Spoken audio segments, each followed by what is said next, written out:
सब्जी वारो अचो अचो सब्जी वठो सब्जी अचो अचो सब्जी वठो सब्जी। सब्जी कहिड़ो हिसाब आहे? सस्ती आ। अच्छा, गोभी घणे किलो? 100 रुपया। मेहा मेहा बि 100 रुपया। टमाटर? टमाटर 120 रुपया। अच्छा जी। किलो किलो करे छॾियोसि। जी ठीक है।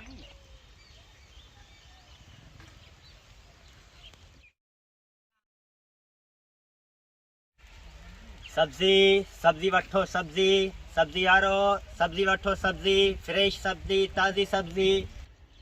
किलो मेहा ॾिजां। भाऊ मेहा 200 रुपया किलो आहिनि। छो? कल्ह 100 रुपया किलो, अॼु 200 रुपया किलो। भाऊ रमज़ान अची वियो आहे, हर शइ जो रेट चढ़ी वियो आहे। रमज़ान में त शयूं सस्तियूं थियणु खपनि न। जीअं ई रमज़ान अचे थो तव्हीं शयुनि जा रेट डबल करे छॾियो। जीअं को ग़रीब गुरबो पंहिंजे बच्चनि खे शाम जो सब्ज़ी वठी खाराए सघे। रमज़ान जो महीनो अचे थो तव्हीं कारोबार शुरू करे छॾियो। हे मुस्लमान मुल्क आहे, हिन में रमज़ान में शयूं सस्तियूं थियणु खपनि। रमज़ान रहमतुनि बरकतुनि वारो महीनो आहे, तव्हीं रमज़ान जे मुबारक महीने खे कारोबार करे वेठा आहियो। भाऊ तव्हांजी ॻाल्हि बिल्कुलु सही आहे, मां मञा थो ईअं थियणु खपे, पर असां ग़रीब छा कयूं? असांखे मथां खां ई महांगो थो मिले, असां छा कयूं?